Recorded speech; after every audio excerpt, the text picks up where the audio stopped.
कुरकुरीत शेव कसे बनवायचे ते बघणार आहोत। तर चला मग वेळ न घालवता आपण लगेचच रेसिपीला सुरुवात करूया।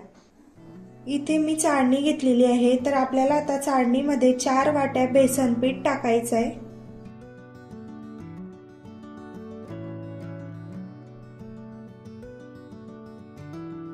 आपल्याला आता या बेसन पिठाला व्यवस्थित चाळून घ्यायचं आहे, म्हणजे यामध्ये काही गुठळ्या वगैरे असतील त्या संपूर्ण निघून जातील।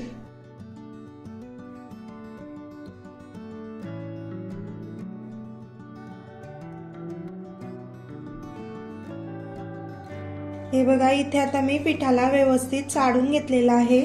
यामधल्या ज्या गुठळ्या आहेत त्या संपूर्ण निघून गेलेल्या आहेत। आता शेव कुरकुरीत व्हावे म्हणून आपण त्यासाठी 1 वाटी तांदळाचं पीठ घालणार आहे।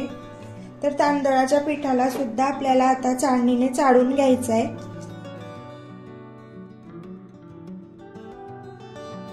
हे बघा, इथे आता तांदळाचं पीठ सुद्धा चाळून झालेलं आहे।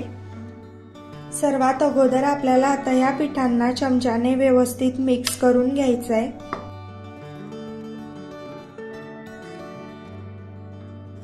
हे बघा, इथे आता मी या पिठांना व्यवस्थित मिक्स करून घेतलेला आहे। तर आपल्याला आता यामध्ये काही मसाले ऍड करायचे आहे। सर्वात अगोदर आपल्याला आता यामध्ये 1 मोठा चमचा लाल मिरची पावडर टाकायची आहे। लाल मिरचीचे प्रमाण तुम्ही तुमच्या आवडीनुसार कमी जास्त करू शकता। 1 चमचा आपल्याला आता यामध्ये धना पावडर टाकायची आहे। पाव चमचा हळद टाकायची आहे। नंतर आपल्याला यामध्ये पाव चमचा मिरेपूड टाकायची आहे। मिरेपूड टाकल्यामुळे शेवांना मस्त अशी टेस्ट येते। 1 चमचा ओवा टाकायचा आहे। ओव्याला हातावरती आपल्याला असं क्रश करून टाकायचं आहे।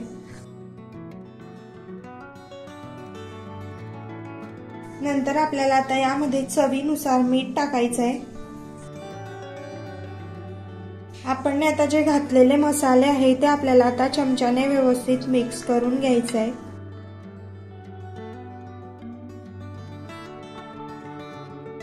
हे बघा, इथे आता मसाल्यांना मी व्यवस्थित मिक्स करून घेतलेला आहे। आता शेव मस्त असे कुरकुरीत व्हावे म्हणून आपण या पिठाला तेलाचं मोहन देणार आहे।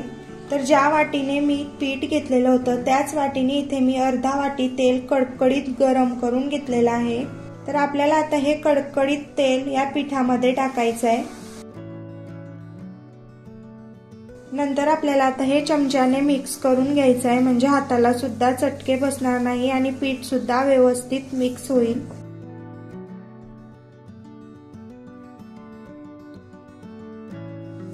हे बघा, इथे आता या पिठाला मी चमच्याने मिक्स करून घेतलेलं आहे। पीठ बऱ्यापैकी कोमट झालेलं आहे। तर आपण आता ह्या पिठाला हाताने चोळून घेऊ।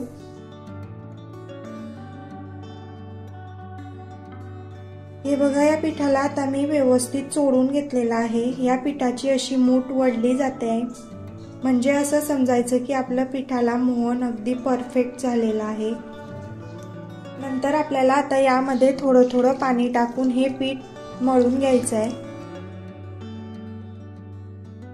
हे पीठ मळत असताना आपल्याला एकदम घट्ट सुद्धा मळायचं नाही किंवा एकदम सैल सुद्धा मळायचं नाहीये।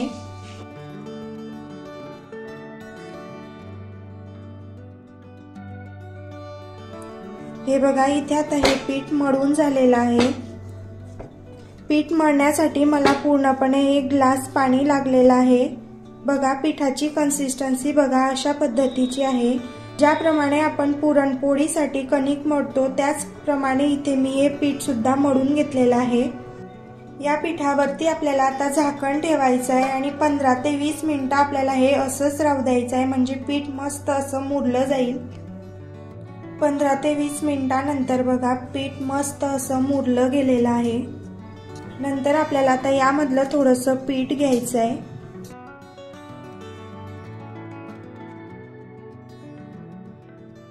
या पिठाच्या उंड्याला आपल्याला थोडंसं असं लांबट करून घ्यायचं आहे, म्हणजे आपल्याला ठशात भरण्यासाठी सोपं जाईल।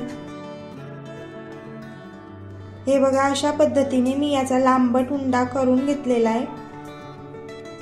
नंतर हे बघा, इथे मी शेव पाण्याची अशी जाड प्लेट घेतलेली आहे। तर तुम्हाला जर बारीक शेव आवडत असेल तर तुम्ही बारीक शेवांची प्लेट सुद्धा घेऊ शकतात। आपल्याला आता हे अशा पद्धतीने ठशामध्ये टाकायची आहे आणि नंतर ठशाला असा बंद करायचा आहे।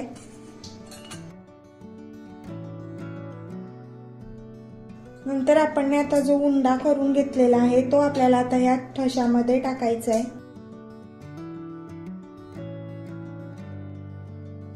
नंतर आपल्याला थोडासा वरतून पाण्याचा हात लावायचा आहे। लगेचच आपल्याला आता याचे शेव करायला घ्यायचे आहे। हे बघा इथे मी तेल अगोदरच गरम करून घेतलेलं आहे। नंतर आपल्याला आता गॅस कमी करायचा आहे। व्हिडिओ मध्ये दाखवते त्याच पद्धतीने आपल्याला आता तेलामध्ये शेव पाडून घ्यायचे आहे।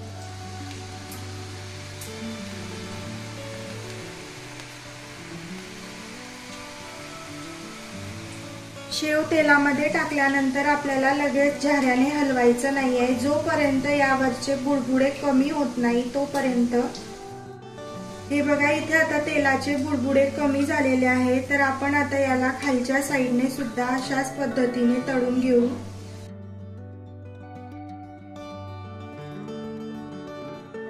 हे बघा इथे आता पूर्णपणे तेलाचे बुडबुडे कमी झालेले आहेत। आपल्याला आता लगेचच हे शेव तेलामधून काढून घ्यायचे आहे।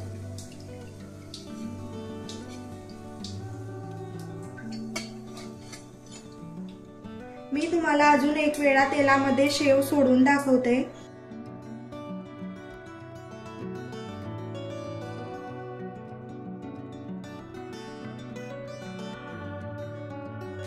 हे बघा इथे आता यावरचे सुद्धा बुडबुडे कमी झालेले आहे।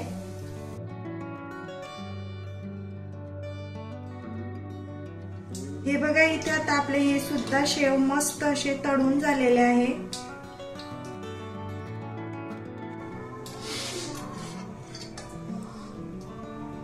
आपण आता अशाच पद्धतीने बाकीचे शेव सुद्धा तळून घेऊ। इथे आपले आता सर्व शेव तळून झालेले आहे। दिसायला सुद्धा बघा किती मस्त दिसताय आणि कळ्या सुद्धा छान पडलेल्या आहे। हे बघा किती मस्त असे कुरकुरीत सुद्धा झालेले आहे।